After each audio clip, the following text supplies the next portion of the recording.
Welcome to the Too Posh Podcast. My name is Marcella, and I'm your host today. And we thank you for joining us on another episode of the Too Posh Podcast. I'd like to welcome our co-host, Cruz. What's up? Our sexual health therapist, Miss Polly. Hello, hello. Our amazing technician, Spider. This is awesome. Yeah. And then my mom is not here today. She is judging a competition that we don't know anything about. I hope it's a hat competition. I know. It like you used said. to be. So she used to go to Cedar Creek Lake and judge the rich women hat contest. But I think it's different right now. But she's at Cedar Creek Lake, so my mom is definitely missed. And then our very special guest, we have Dominique Pianelli. Hey. Hi. And before we start, I want to tell everyone to please follow us on all social media platforms, Instagram, Facebook, TikTok, Twitter, YouTube. Please subscribe, rate us, and send us comments or questions. And then with Dominique, we have a 2-part show. So this episode, we're going to talk about all things technology. So your job, which I'm excited to learn about because Cruz was asking me, I was like, I don't really know what she does. So we'll talk about that and then how that's going, how you got started, what exactly you do, and because I don't feel like your industry has a lot of women in it. So It doesn't. we're excited to learn all about that. So maybe to start, tell us how you got started in what you're doing and what exactly you do. Sure. So if I really think back to the first time I ever really got interested in technology, it was because my dad worked for Radio Shack and he would bring home different cellular devices and ask me about my opinion. He's kind of doing miniature market research for middle schoolers. So this is when the Nokia brick phones were out. He was bringing home different type of flip phones, so sidekicks and all of those. I remember the sidekick. Right? So he would bring those home and ask me to kind of look at them and get my friends' opinions on them. And that's probably the first time I remember being truly interested in technology. I used to love Radio Shack. It was great, right? The little RC cars. Yeah, you get all the magnets and stuff. It's not around anymore, is it? It's not. You can find everything at Radio Shack. Anything and everything there. And you can build anything from Radio Shack too. Seriously. Yeah. It was nerd heaven. Yes. But he used to bring all that stuff home. And I remember playing with those phones and then going through high school.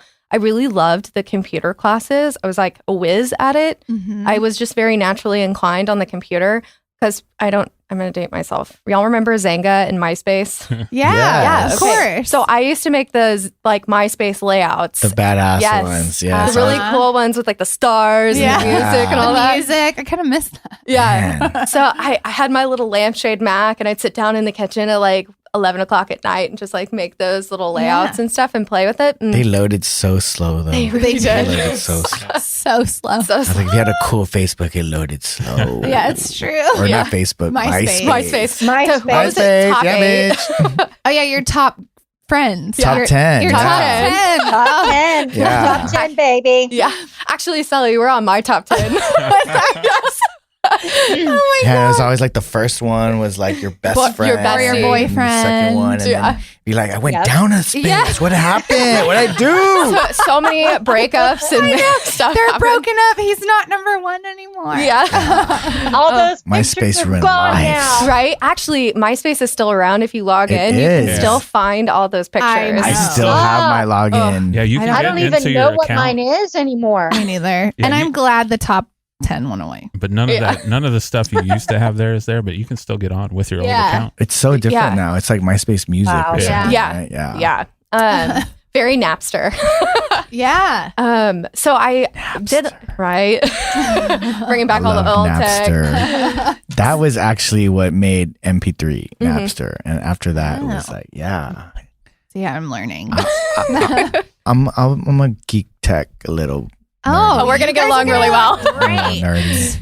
Yeah. I'm going to be learning as we go for both of you. Okay, continue. So I did a lot of those layouts throughout high school. Facebook and all that stuff was cool. So when I was really looking into pharmacy going into school, I don't remember if you remember, I was doing all those science classes. Yes, I do remember that. So throughout college, I really loved like the combination of like technology and pharmacy. And I thought pharmacy was a growing industry and cell phone technology was really growing.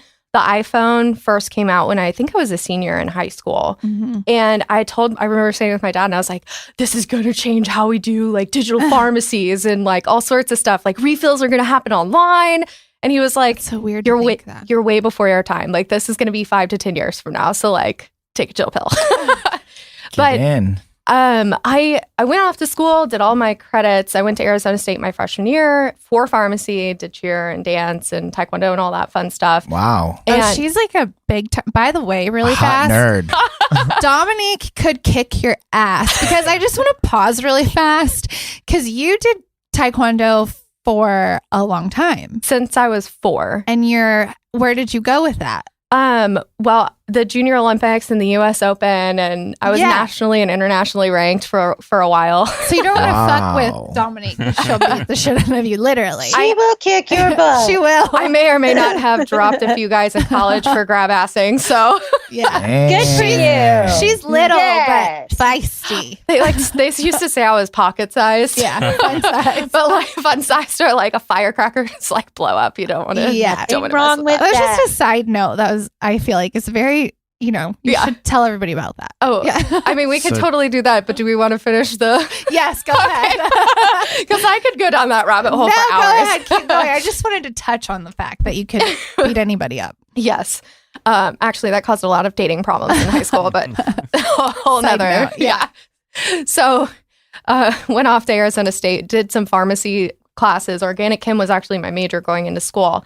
Loved it, loved the classes, hyper nerd. Like I am all about studies and everything. So when the cheerleading dome popped in Arizona, because of course it's like 125 on the field in August, they cut the pre-pharmacy program there. And so I was basically forced to figure out if I wanted to go to the pharmacy schools I was originally wanting to go to, like the University of Oklahoma or a couple of the other pharmacy schools I was looking at, USC and other places. So I ended up transferring schools. And when I did, I was like, you know what? I kind of want to run my own pharmacy at this point.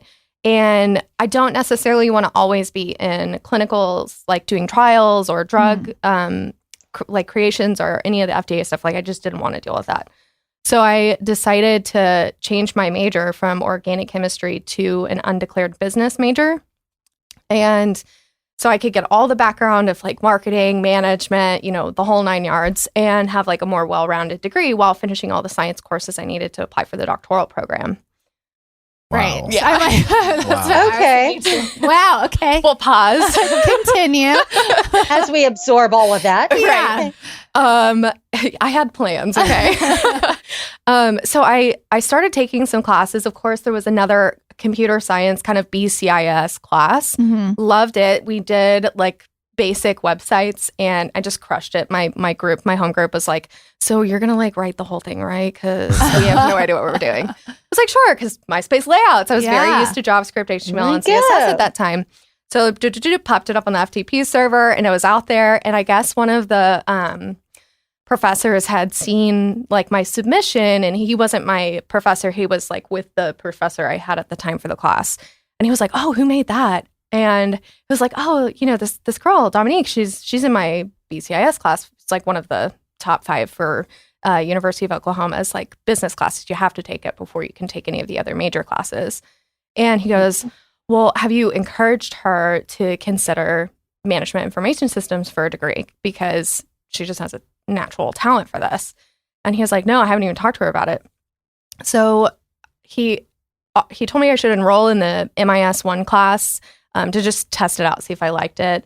And at that point, I'm still doing undergraduate anatomy and like Calc 2 and like all these really hard classes. Gosh. And I'm like, I don't know if I really want to take this on. And they're like, no, just try it out. Like it won't be that difficult. It's very similar to the BCIS class. You just learn a little bit more about Excel, PowerPoint, all the macros and things to be more efficient for business and things like that. So I ended up taking the class and I actually fell in love with MIS. It was like the best marrying of like my business brain and my sciencey side. And your smart brain. Oh, yeah. And I just like dove headfirst into it. I was like, oh my God, I love this. And like, can I what else can I do? And they're like, oh, by the way, there's programming you can do. You can do like databases and database analysis. You can do like whole systems architecture classes. And I was like, oh my God. Yes. And you were excited. You wanted to do that. Yes. And they were like, yeah, you can make a career out of this and it pays buco bucks. And I was like, well, hell yeah.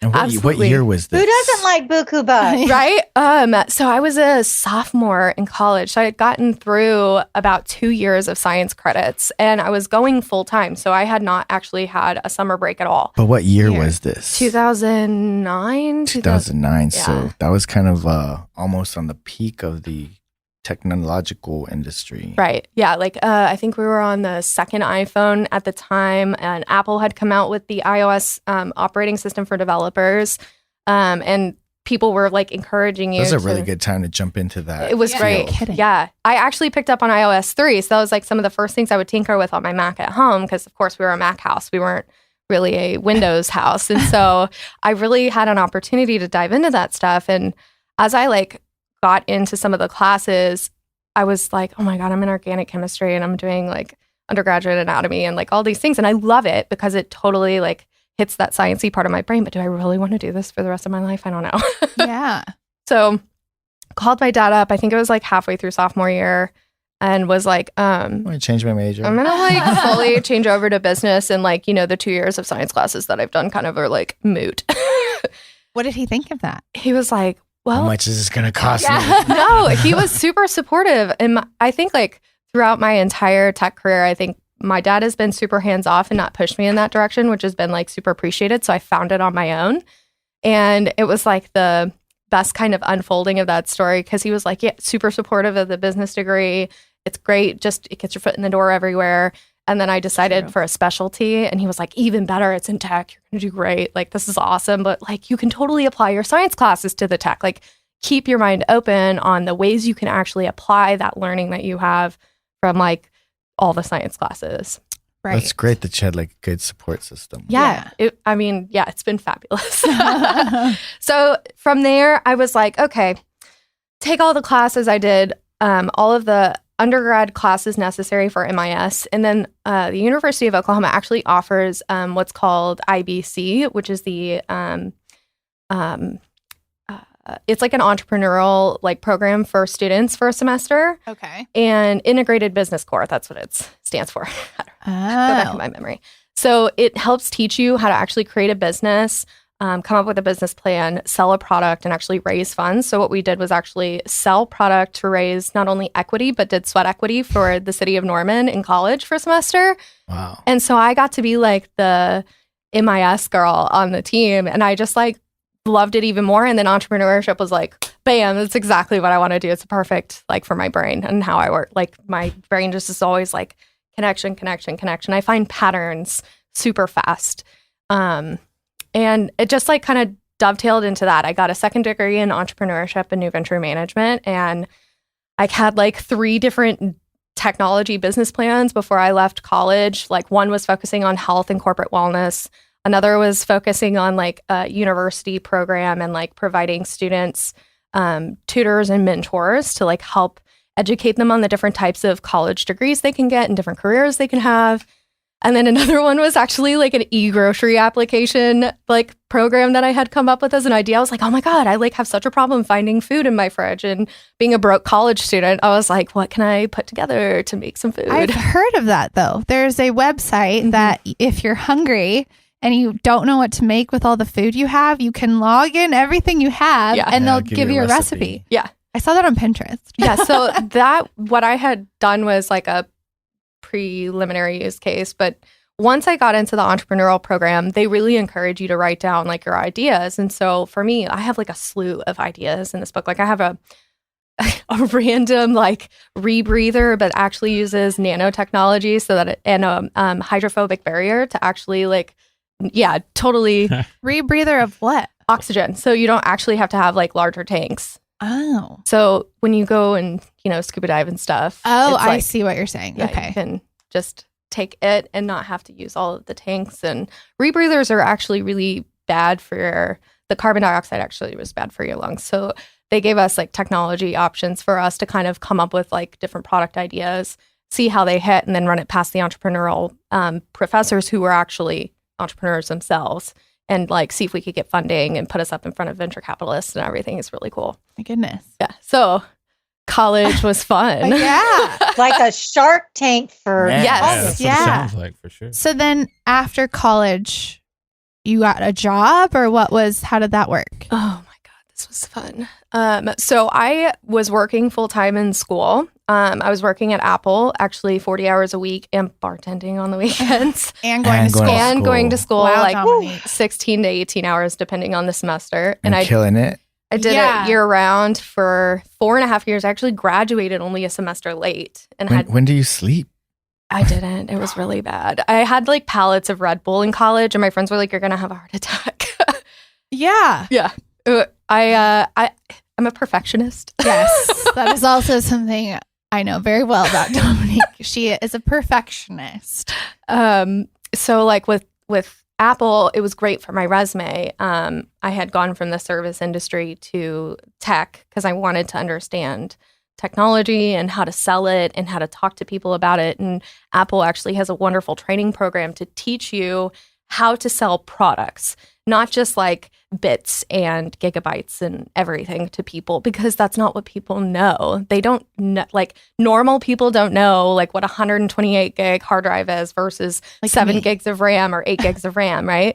I Like don't know what that means. Right. Yeah. Right. So here's what they would say, like, okay, my hard drive is the storage space I have. The RAM is the amount of lanes on the highway that I actually have for that data to transfer back and forth.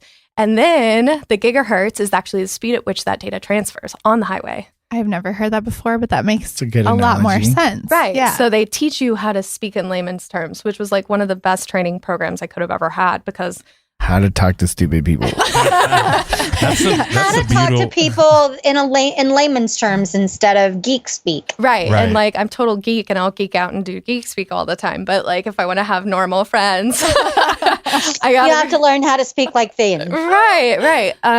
So like Apple was my basis really for going into job interviews into my senior year. And I had glowing recommendations from my professors. Like I had 4 or 5 glowing recommendations.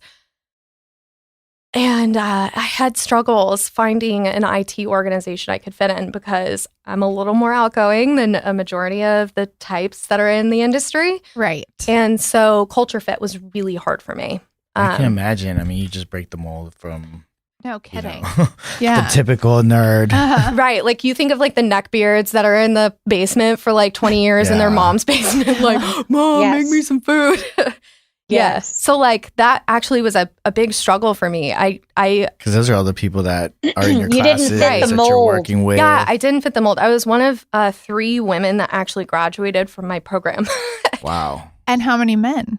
A lot. A lot. Yeah. Wow. Yeah. So like when I was going through school, it was interesting. I had a professor that thought I was slacking off in class, but the class was just really easy for me. And this was actually, it's very repetitive. This happened to me in high school too. But he like tried to be like, well, you're going to fail this test because you're not paying attention. And I was like, I'm sorry to say this, but your class is way too easy. And Yeah. I was like, I'm not going to apologize for sitting in class and doing something else and managing my time efficiently. Good for you. And he was like, well, we'll see. If you do anything less than 100 on this test, then, you know, he's going to do something in class. I don't remember exactly what it was. And I was like, okay, let's go. Game on. Came on. So I was like, did the whole test, finished it in 15 minutes, and I got 100. And I was like, yeah, see what did I tell Wow. you? Like, this is not hard. I'm like, Yeah, right? yeah, Smackdown. all the guys in the class were like, "Ooh, she told you." But like that's just been the pattern for the industry. It's not anything other than a male-dominated industry, and they're not used to peppy females or cheerleader types, I guess, coming in and being like, "Hey, I know what I'm doing." And are you well respected? I mean, I guess we can keep going to what you are doing, like what I you're. mean, I'm sure by now you're the boss. I finally made it to a manager position, Yeah. so I could already tell. yeah. it did take a little while. Luckily, when I got hired, so this is the hiring story to Hobby Lobby. Hobby Lobby was the Yeah, first that's right. place I ended up working. And I met it was on finals week. Okay, I'm 5 days from graduation. Let me set the stage. Hadn't slept in 2 days. Hair was in a ponytail, slicked back, and I'm Italian, so like my hair gets really greasy. It's like that grease back, like not so cute look. And my professor calls me. He's like, Dom, I know you don't have a job. I cannot believe you have not been placed yet. There's a company here that just did like a presentation for our undergraduate classes, like some of the younger kids, and you need to meet them. They're looking for someone to round out their team, and they're not really like stereotypical, IT org. And I was like, okay, cool. I'll, go check it out. And I'm like, I'm very sleep deprived. Like, I hope they don't expect me to look nice. Walked in, met my boss at the time, Chris and Keith. These guys were so cool. They were like, how do you not have a job? Like, we clicked, we hit it off really fast. I was like, this is the culture. Like, I need people who are a little bit more socially outgoing. You need to find the right one. Yeah. So I ended up working for Hobby Lobby for about 6 years. My first day was really fun. What was it? December 31st, 2012. Okay. Oh my God. That was your first day. My first day. And it was 32 degrees outside. Where we're at? Oklahoma City. Okay. Pouring down rain. I had just moved into my apartment. I had 3 days to find an apartment because, of course, I waited till the last minute to find a job. And I get there about 7:30-ish in the morning. They didn't tell me what time to get there, so I had no idea the receptionist wasn't there. So I'm standing outside in the cold. Oh no! Under like a porte-cochere, waiting to actually get some access in there. And this gentleman walks up and he's like, are you new here? And I was like, yeah. He's like, well, what group are you in? And I was like, oh, I'm the new programmer for this store apps group. And he was like, well, what's your name? Like, Dominique Pianelli. He goes, oh. And he just kind of stared at me for a second. He's like, you're really white. Oh. And you're really pretty. And I was like, okay, cool. As opposed to what is typical. Right. Well, I guess like my name is not typical. My looks are not typical for IT. And so you break the molds in a few ways. And people are kind of taken aback. Usually when I meet people in the industry, they're like, wait, you're a software engineer? Like, what? What do you do? Like, how did you do this? Yeah. Like, yeah, guys, seriously. Come on. So you're a software engineer. Yeah. So software engineering has been my trade for the last 10 years professionally. And what does that mean? That means I write programs from like databases all the way up to the front end. So like applications on your phone, on the computer, websites. So like the tech you interact with day to day is stuff I architect from the ground up. She makes the shit work on your phone. I know. It's like amazing to me. And you do this? If I'm not mistaken, I was just thinking, if I'm not mistaken, you helped me when I was trying to figure out the website when I was at Prestige. Yes, I did. Because you did our website. Yes. That was me. Yeah, I remember. Well, and I tried to do it in a WYSIWYG so that it would be really easy for you guys. Yeah. Yes. But I remember that. It was still a little hard. We're not the smartest tech people. Hey, but I figured it out. I did what I did. Yeah.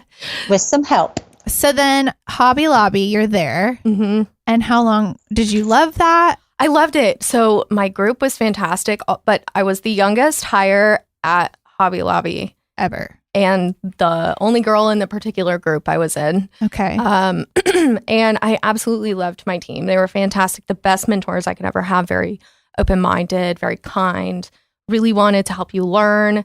And honestly, like some of the foundational knowledge I have from them, I still carry today and hear them like talking in the back of my head when I'm doing like architecture. Okay. And I loved working there. Like I actually was at the company when we converted our registers from like those manual registers to NCR, like the technology ones. I remember those. And we rolled iPads out because iPads and iPhone 4, I was still like kind of around Apple at the time. They rolled those out. So I actually helped build their inventory and ordering system applications, and they rolled out like 10 iPads at every store, and those apps were living on the iPad. So I'd actually go out and do product like research at the stores, and they would let me leave the office and I just go sit there and watch the clerks like do their job and see how I could make their like inventory counting and ordering systems a bit more efficient. Wow. It was really fun. Yeah. I really enjoyed it. It taught me a lot about like how to talk to customers and do internal tooling and I don't know, like for me, it's like solving a puzzle. Mhm. I don't know. It's like better than crosswords or Yeah. Sudoku or anything. And it's a challenge for you. You like to figure it out. Yeah. And make it work. Yeah. It's amazing. And so now where are you? Or what did you do after Hobby Lobby? So I went to Headstorm. It's a consulting firm here in Dallas. Okay. They recruited me and they brought me in as a senior consultant.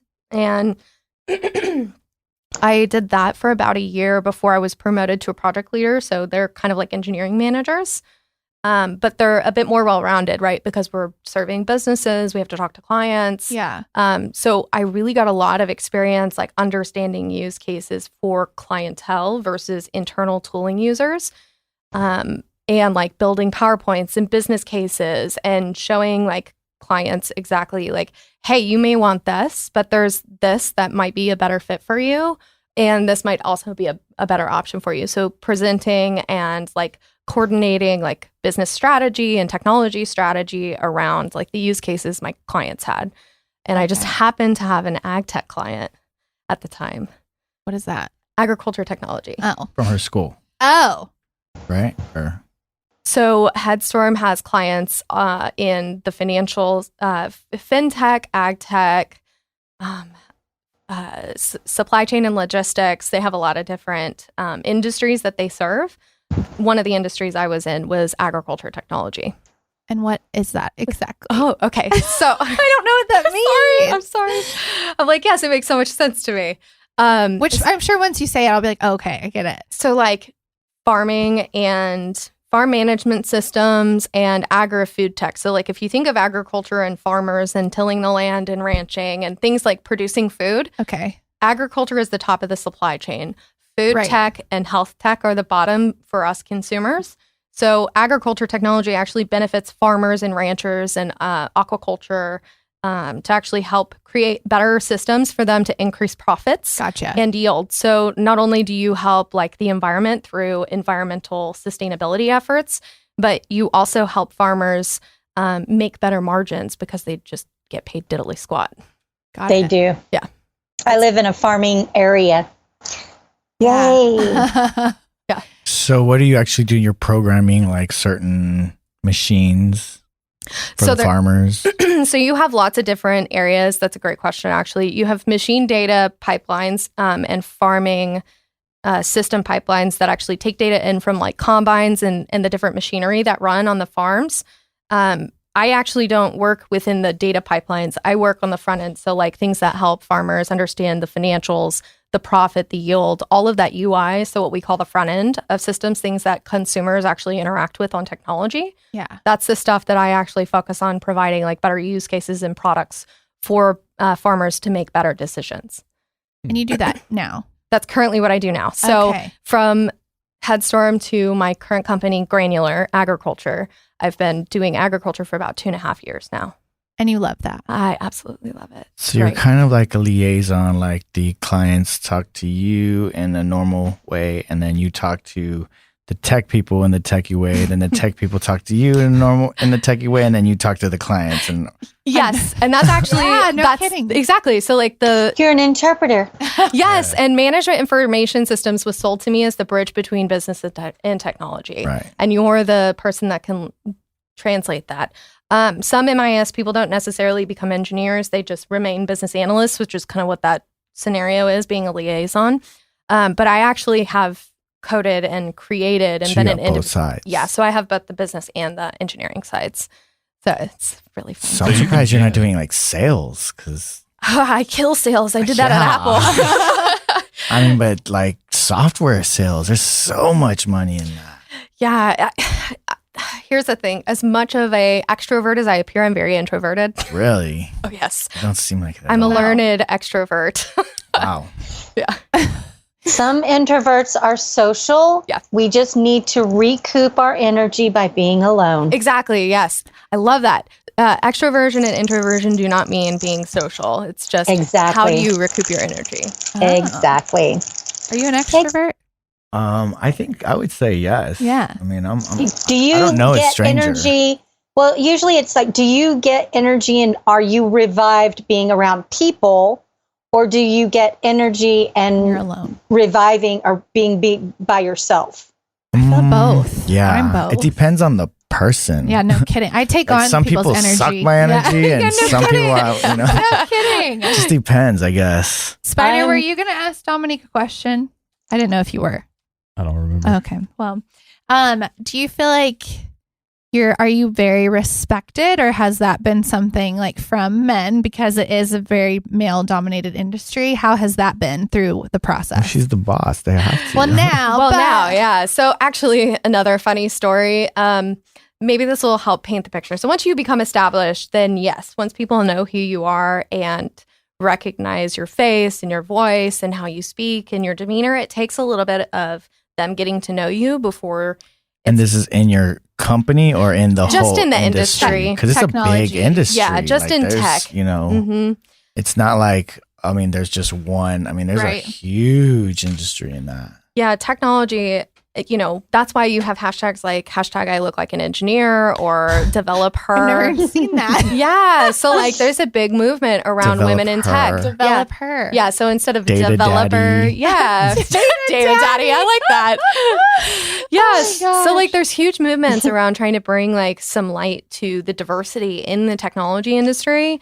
It's like very older white male who used to do COBOL in the basement, like from the 80s and 90s. But now, because our generation is very technology focused, it's such a more diverse group of men, women, genders, ethnicity, all of it. Which is awesome. It's great. Yeah. Yeah. It creates like an even better ecosystem because you have so many different schools of thought coming into the technology ecosystem. So like you have opportunities to build products that touch markets that you probably never would have thought of. Right. And Right. it's really cool. So back to your question, do I have respect? Yes, I do have it now. But I will tell you that there were quite a few hiccups along the way. For instance, I was walking into my office back at Hobby Lobby, and an older gentleman said, sweetheart, the marketing intern meeting is down the hall.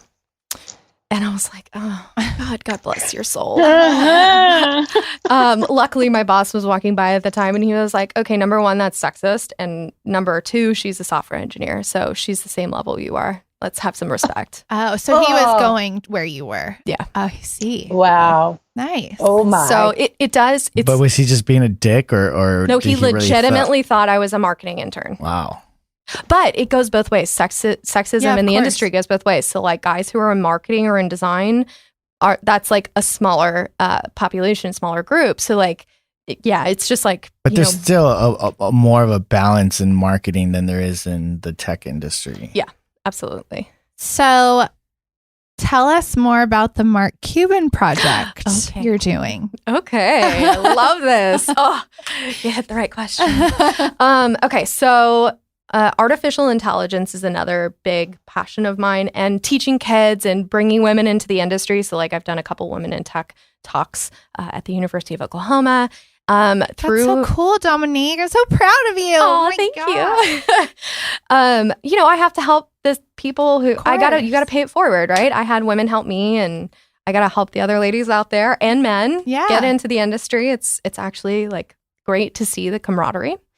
But I was at Headstorm, happened to meet a gentleman who was running the Mark Cuban artificial intelligence boot camps a couple years ago, and had asked a friend of ours, one of my coworkers, if he had anyone that would be interested teaching at the boot camps or being a mentor. Of course, I raised my hand because like totally me. I loved it. Like teaching cheer boot camps and teaching Taekwondo growing up. Like I love working with kids, and especially in tech. I was like, oh my God, this hit every single thing that I want to do. Right.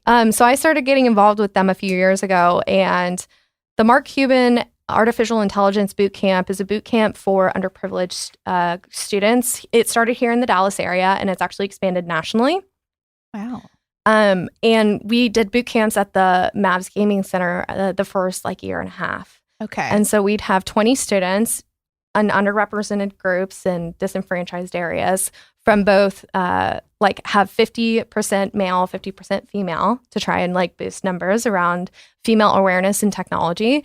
And basically do a 5-day camp to introduce them to the principles of artificial intelligence and show them a growing technology area that doesn't take a lot of technical expertise for them to not only get a degree in, but get a good paying job and help break the cycles of disenfranchisement in the generations. And you do So that now. you said it doesn't take a lot of technological knowledge. Right. So like now computers are so smart. You have programs. So people who are like software engineers like me are writing programs to actually allow you to basically do drag and drop artificial like intelligence algorithm like flows. It's really cool. So like Marcella, you could walk in and drag and drop like an if then block. So like it reads like English. It's like if this then that, and it makes a decision, and then we'll go run some data and give you a decision back. So like you use computer vision APIs or just different types of data APIs you can actually use. So Microsoft provides these APIs for us during the boot camp. They have over the last few years, and we've partnered with them. And it's great. So like you get to meet people in Microsoft, you get to meet people at the Mark Cuban Foundation, and all of these awesome students who just don't even know that all of the things in their lives is actually artificial intelligence. So like your Snapchat lenses, that's a bot. Like it figures out where your face is. That's facial recognition. That's artificial intelligence on your phone. And like all sorts of different examples. So I typically run day one, which is the fundamentals of AI and chatbots. So we create a chatbot that will actually, tell I hate you. those. I already know that's not a real person. Right. Well, they're getting What's way a more. chatbot? So like, when you go on a website and the they thing pop pops up. up, Yes, that's a chatbot. So it could either be like a directionary kind of thing for you to sell product, give you more insights, but it's also being used for like learning scenarios for like teacher students. So like if there's questions that are pretty standard that have standard answers, they can go through those workflows. I see. And it's so cool to see the students go from like day one not knowing anything to like really building out an entire product by the end and pitching it to us. And then they get certificates for artificial intelligence at the end of the boot camp. And what's the age level at these boot camps? They're high school, so 14 to 18. And it's so cool to see like how excited they get. We do like all sorts of different games to like get them warmed up and tie it into like how artificial intelligence is. I mean, it's like autonomous thinking. So like, how would you decide that this is a microphone versus an Oreo? Yeah. Right? Computers are starting to figure that out. Gosh, that's so crazy. Yeah. So, artificial intelligence is like kind of scary. I'm seeing a lot of things, starting to happen because I mean, it's out there already. I mean, it exists, and I hear, these other podcasts and Elon Musk on there and saying how, it's dangerous and it's going to take over. How do you feel about that? Actually, that's like one of the biggest things is we talk about ethics and artificial intelligence in the boot camp, and how do you also create or remove the cognitive biases that we have as humans when it comes to training these models. So it's super important to focus on that. Like it is quite alarming with these deep fake photos that can happen. They're super scary. And then, Mark has the artificial intelligence website that he actually does voiceovers and put your face together and like looks like you're on video talking. It's really, it's kind of cool, but like also like that is why it's so important to teach our youth about ethics around artificial intelligence. But then ethics is like, it's relative to who you are, right? I mean, yeah, no kidding. One might think, oh, that's not bad, and it could be, but in their head, they might not think it's bad. Exactly. So how do you reach that level? How do you ultimately decide what's right or wrong or good or bad?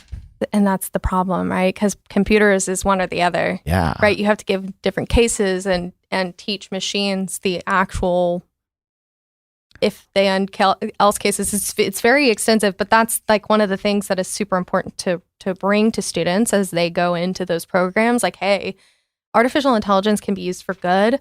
It can be used for bad, right? Just like any technology. Like, I mean, it's like anything. And, right. Anything. And it's like, how do you bring the awareness? Like, that's what we're trying to do, at least get students to understand that this is actually artificial intelligence. There's a whole entire model behind this bot or this program that is taking in data. It's actually analyzing it. It could be your eye color. It could be, gosh, that's insane. Right? All of that stuff. It is a very fine line between chaos and some cool stuff that you can do with it. I mean, because there is a point where I mean, they can actually start making decisions on their own Right. and then not need a human interaction, right? And Yes. then that's where it gets scary. Yeah, there's a lot of, actually, we're already there. So there's computers that make decisions already, like the autonomous vehicles. They're making decisions in real time. It's not, they learned stop signs, they learned, all the different traffic like signs and everything. But those vehicles are making decisions in real time. Do I stop? Do I yield when pedestrians come by? Do I continue? Or do I hit the dog or the squirrel? Like all of those things have been trained with these autonomous vehicles. And that's why Elon Musk is on the forefront of a lot of that for the autonomous And cars. then they're getting into like cyborgism and stuff like that, where they're planting like, machines in your brain and What? Yeah. Yeah. Well, here's the thing. Nanotech is really cool, but it's also that is. nanotechnologies is like microscopic, nanoscopic tech that you can have injected into you. Okay. And there's like, RFID type stuff and chipping, and like you think of like the Terminator and like all those sci-fi movies. This is very real. Yeah. Yeah, we had a girl on another show that had her Tesla key implanted in her arm. What? And then in her other arm had a RFID chip. What? Yeah. You're doing that already? I'm super paranoid though. And then there's the whole thing about the Bible saying, the mark of the beast and saying that it's the chip. And then they're saying stuff about how they're putting shit in the vaccine. And like, I mean, it gets scary. There's some intense stuff, right? And like the more advanced we God. get, the more we're playing God.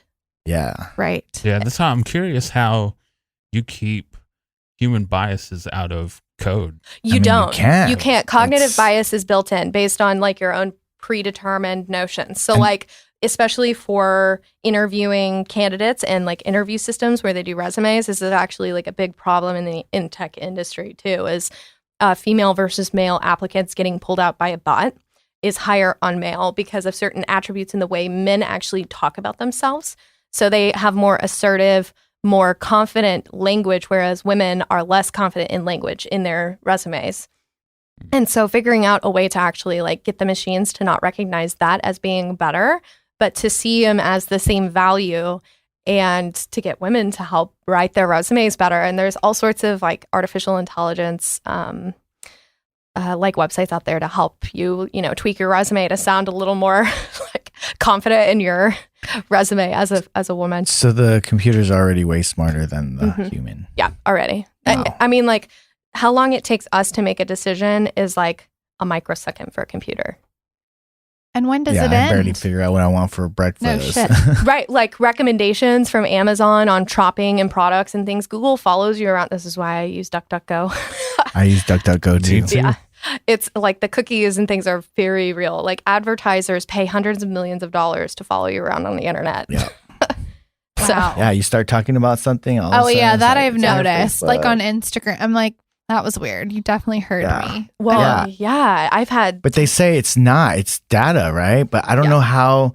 Like I can be talking about something that I haven't even thought about, and someone just says something, and all of a sudden, I'm like, what the fuck? It's Yeah, on my- no, same. so it's like a combination of demographics, your network, and the people you associate. So these are like networking graphs that the computer actually connects as patterns and does pattern recognition based off of that stuff. So that's why it's so freaky. Yeah, like, it's educated guesses. yeah, it's very educated Ah. guess. It's a confidence score. So like the computer is like within a 5 to 10% confidence that you would or would not want to see something or hear about it. That's why like when people talk about social media, you have to like look at things outside of one search to get a more diverse set of posts, because you're only going to see, it's like an echo chamber. Social media is a big echo chamber, especially with the bots and the artificial intelligence. It's nuts. Wow. There's a way, I can't remember exactly how you can do it, but you can go into Facebook and look at what you're targeted by. Yeah. Like it has a list of all the things that they think you're interested in. Yeah, Facebook's targeting is super creepy. Mm-hmm.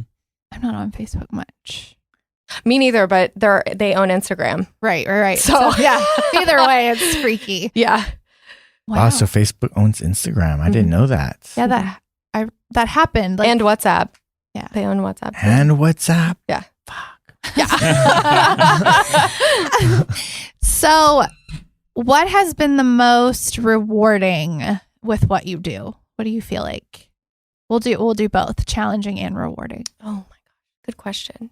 I mean, it seems like you help a lot of people, and Yeah. I mean, being a mentor, I think that would be. That is my most rewarding thing. So like when I go into work, I love bringing people along with me. Like I will not be successful unless I bring my team with me. Like my success is not based on my individual contribution, but the exponential impact I can have with my team.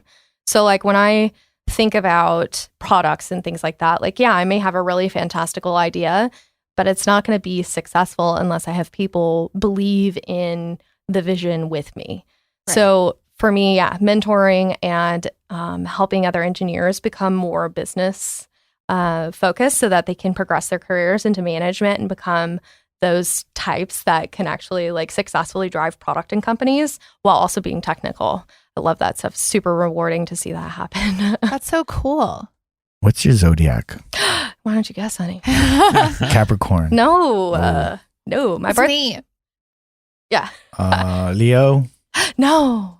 Sagittarius. No. I'm just kidding. Gemini. Oh, I would have never guessed that. Yeah, I know. Most people are like, but you're so mellow. Do you have that other side? Yeah, it's like I'm either hyper creative and super OCD, or it's like two very different sides of me. I'm either like a bum and hanging out at the house, or I'm very just like out there and constantly ideating. Like my brain doesn't shut off, but I also think that's my ADHD. Yeah, probably. Yeah. Like I just met you, but you seem like you're on it like 100% of the time. Yeah. You got to be prepared, man. You're always prepared, though. It's bad. It's like go and fast. Yes. That's it. I don't have an off switch, and that's actually one of the biggest things I've had to learn in tech, because like I'm remote, so like I can do things all hours of the night, and that was just not good for my health. I had a startup for a long time, and I was the VP of engineering and just would program for 12 hours for my startup, and then I had 8 hours for Hobby Lobby. Damn. And then I slept 2 hours, and so I was doing that for about a year and a half. And you're just in the rabbit hole. Just keep going. Yeah. At once it's like that zone out, kind Yeah. of like the, what is it? Limitless. Yeah. Very like, whoosh, yeah. Wow. And then the most challenging thing. So do you see like numbers and Yeah. shit in green, like the Matrix? No, flying by. Not quite like that. It is though like very fast pictures in my head, and it is images. I get images in You my have like head. a photographic memory. I do. I would study and just like look at something and close my eyes and like picture see it, it. and then I could go take the test and get 100, And you'll see it. and I like, could see it. Yeah. Wow. I'm so jealous. Wow. Yeah. Well, but like my short-term memory goes like that though, so it's only Then good you in the forget moment. it. And then I forget it. And you forget it. Yeah, but the most challenging, I think, part of just being like a woman in tech in general, or just even in my career, is to be able to empathize for people who are outside of your brain space. Like, I have such a hyper attuned brain that I'm way too logical 90% of the time. Like, being an engineer requires you to be very logical. Yeah. And sometimes it's hard for me to empathize with people who are more emotional in their trains of thought. Like, it makes it, I have to actively sit back and try and put myself in their shoes so that I can understand what they're thinking. I don't know how then you love me and my mom. I love you guys so much. But that's the thing. Like, when it's people that I know, it's I know, very I'm kidding. different. Whereas people that are like, you know, consumers that are like screaming and slamming their hands. Like, there's a perfect meme for this, actually. It is programmers and then like aliens behind the programmers. And that's how programmers view people. Okay. And then like the people view programmers as cavemen. And it's like Okay. the most hilarious meme ever. I'll have to send it to you. Yeah. But it's so true. And Nerdy meme. yes, very nerdy memes. I actually send a meme of the week every week to my team. Some of them are super funny with like, you know, social aspects. Some of Yeah. them are like totally stereotypical. Why do programmers cry at night? It's because all they do is date their code. It's like some funny things in there. But like, you know, we're working towards breaking stereotypes. Yeah. I mean, you've definitely broken the stereotype. No kidding, for already. sure. Yeah. Yeah. Well, And you're so outgoing and I know. pretty and smart. And I will tell you, I did not learn how to do makeup until Stella helped me. Yes. I'd come over and put eyelashes on her, and I would do their makeup for like homecoming and prom. But then you were a cheerleader. you have a hot body, man. Yeah. Yeah, I mean, And she could kick your ass. And you can kick everybody's ass. well, I definitely. Where does it stop? I know. I don't know. It just keeps going. It's like a resume. Yeah. Well, I feel like we learned so much about your business aspect. And then when we go into the second show, we're going to kind of go outside of that. Yeah. But before we do that, we have to go to our 2 segments. And we'll do Miss Polly first. It's time to party with Miss Polly. The modern day Hello, hello. Hello. Hello. So I'm going to continue on to the topic of most common sex accidents. My favorite. And yes, number 1 on the list, actually, the funny thing is something that Cruz just mentioned earlier was lost toys. Is that common? It is when a toy gets away and gets lost in either That shit's the slippery. vagina or the rectum. Of course, vaginal loss is easier to remove since it has an end, like a closed environment. It was still hard. It was still hard to get out. Yes. So the butt is where you have to go to the hospital. That's usually where you have to go to the hospital. The thing with the vagina is usually it kind of gets tucked up around the cervix or behind the cervix. Yeah, you got. How does it even So- go that far? Well, Happened to because Cruz. it gets up there the and little then bullets. Oh, the little okay, all right. bullets. it just slips in there. I'm yeah. picturing something bigger. How does it get there? So what you Damn. She's a freak, what you And she's a really, freak. Sorry, Miss Polly. go ahead. Sorry. I'm trying to help. Yes, go ahead. Sorry. So you won't have to make a trip to the ER. The best thing to do, especially if it's vaginal, is to just wait, Put a string on. relax, wait for your vagina to not be inflamed and engorged, and then just kind of slip up your fingers in there and feel around and pull it out. Would be crazy if it's still vibrating in there. You're like, get it out. It was. No. Well, I'm sure that can Yes. cause a lot of more difficulty in getting It was to more relax. scary Shit. than anything. And it was like a good 30 minutes trying to get it out. Jesus. Yeah. Yeah. The other thing is to literally squat and push. That's what I was thinking. Like, do the reverse Kegel. Yes. Yes. Exactly. That's it. Squat and My push like God. you're having a baby. Well, that's good to know. And don't put things in your butt that can get lost. Make sure they have kind of like a That's- string Yeah. or A something. safety- you can a safety safety latch. Well, Yeah. well, the anal plugs are round at the end. They always use a plug with a flared base. That's why they make them, so they don't get sucked in. Noted. I didn't realize that things would get sucked in that direction. In your butthole, Oh yeah. yes, Sucks it up. your anus usually has a natural sucking motion anyway. I did not know I that didn't either. either. Maybe that's why guys like going back there. It is. Is that why? It is. I thought One of because it those was reasons. super tight, but then it sucks their penis. It's just Yep. a different Oh my god, hole. that's a whole nother I know. thing we have to talk about. Miss Now Polly. you know why So- we're always asking. Oh. Okay, Wow. we'll go back to the anal later. Let's My favorite topic. go to question of the day. The 2 posh girls ask the question of the day.